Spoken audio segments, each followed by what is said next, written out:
Darshan sir ಹತ್ರ ಏನ್ ಕಲ್ತ್ರಿ, Rishabh sir ಹತ್ರ ಏನ್ ಕಲ್ತ್ರಿ? ಪ್ರೊಫೆಷನಲಿ ಅಂತ ಬರುವಾಗ ಎಲ್ಲರೂ ಆಕ್ಟರ್ ಅವ್ರದೇ ಆದ ಶೈಲಿಯಲ್ಲಿ ಒಂದು ಚಾಪುನ ಮೂಡಿಸಿಟ್ಬಿಟ್ಟಿರ್ತಾರೆ. ನೀವು ಇಬ್ರು ವರ್ಸಟೈಲ್ ಆಕ್ಟರ್ಸ್ ಜೊತೆನೂ ಕೆಲಸ ಮಾಡಿದ್ರಿ. ಸೊ ದರ್ಶನ್ ಸರ್ ಜೊತೆ ಏನ್ ಕಲ್ತ್ರಿ, ರಿಷಬ್ ಸರ್ ಜೊತೆ ಏನ್ ಕಲ್ತ್ರಿ? ದರ್ಶನ್ ಸರ್ದು ಸಿಂಪ್ಲಿಸಿಟಿ, ಪ್ರತಿಯೊಬ್ಬರನ್ನು ಅವರು ರೆಕಗ್ನೈಸ್ ಮಾಡಿ ಮಾತಾಡೋದಿದೆಯಲ್ಲ, ಈ ಒಂದು ಅಂತ ಚಾಲೆಂಜಿಂಗ್ ಸ್ಟಾರ್ ಆದ್ರೂ ಒಬ್ಬ ನಾರ್ಮಲ್ ಮನುಷ್ಯನ್ ತರ ಮಾತಾಡಿಸ್ತಾರೆ, ನಾರ್ಮಲ್ ಮನುಷ್ಯನ್ ತರ. I was working with Darshan sir experience ಹೇಗಿತ್ತು? ಯಾವ್ದು ಪರ್ಸನಲ್ ತಗೊಳ್ಳೋದು ಬಿಟ್ರೆ ಆಸ್ ಅ ಆರ್ಟಿಸ್ಟ್ ಅಂತ ಬರುವಾಗ ನನಗೆ ಅವರು ಅಂದ್ರೆ ಅವ್ರ ಪ್ರೊಫೆಷನಲ್ ವೇ ಅಲ್ಲಿ ಅಂತ ಒಂದು ನಟನ ನಾನು ನೋಡಿಲ್ಲ, ಆನೆಸ್ಟ್ ಆಗಿ ಹೇಳ್ಬೇಕು ಅಂತ ಹೇಳಿದ್ರೆ. ಯಾಕಂತ ಹೇಳಿದ್ರೆ ಎಲ್ರಿಗೂ ಗೊತ್ತು challenging star, box office Sultan, ಆಮೇಲೆ ಎಲ್ಲಾ ಸಿನಿಮಾಗಳು ಹಿಟ್ಟೆ. ಕನ್ನಡ ಇಂಡಸ್ಟ್ರಿಯಲ್ಲಿ ಆ ರೇಂಜಲ್ಲಿ ಇದ್ದಾರೆ ಅವರು. ಬಟ್ ರೀಸೆಂಟ್ ಆಗಿ ಒಂದ್ಸಲ ಏನಕ್ಕೆ ನೀವು ಅವ್ರ ಬಗ್ಗೆ ಕೇಳಿದಾಗ ನಂಗೆ ಇದೊಂದು ನೆನಪಿಗೆ ಬಂತು. ಅಚಾನಕ್ ಆಗಿ ಡೆವಿಲ್ಸ್ ಶೂಟ್ ನಡೀತಿರ್ಬೇಕಾದ್ರೆ ಸೆಟ್ಗೆ ಹೋಗಿದ್ದೆ. ಅಲ್ಲೇ ಹತ್ರದಲ್ಲಿ ನನಗೆ ಯಾವುದೋ ಬೇರೆ ಕೆಲಸ ಇತ್ತು, ಇಲ್ಲ ಡೆವಿಲ್ ನಡೀತಿದೆ ಅಂತ ಗೊತ್ತಾಯ್ತು, ಒಳಗೆ ಹೋಗಿದ್ದೆ. ನಾನು ನಿಂತ್ಕೊಂಡು ದರ್ಶನ್ ಸರ್ ಎಲ್ಲಿದ್ದಾರೆ ಅಂತ ಹುಡುಕ್ತಾ ಇದ್ದೆ.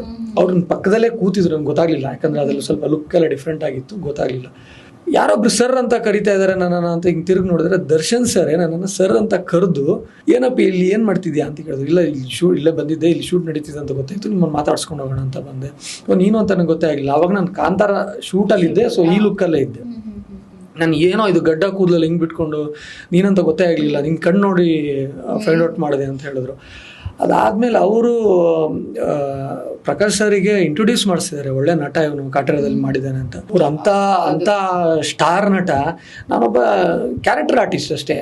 ನನ್ನನ್ನು ಹೋಗಿ ಇಂಟ್ರೊಡ್ಯೂಸ್ ಮಾಡಿಸಿ ಕೊಡೋವಂಥ ಅವರ ಮನೋಭಾವನೆ ಇದೆಯಲ್ಲ, ಅಷ್ಟು ಸಿಂಪಲ್ ಅವರು. ಅಂದರೆ ಅವ್ರ ಪ್ರೊಫೆಷ್ನಲ್ ವೇಲಿ ಅವರು ಎಷ್ಟು ಗುರುತಿಡ್ಕೊಳ್ತಾರೆ ಅಂತ ಹೇಳಿದ್ರೆ ಮನಸ್ಸಿಂದ ಯಾವತ್ತೂ ಅವರು ತೆಗೆದು ಹಾಕಲ್ಲ.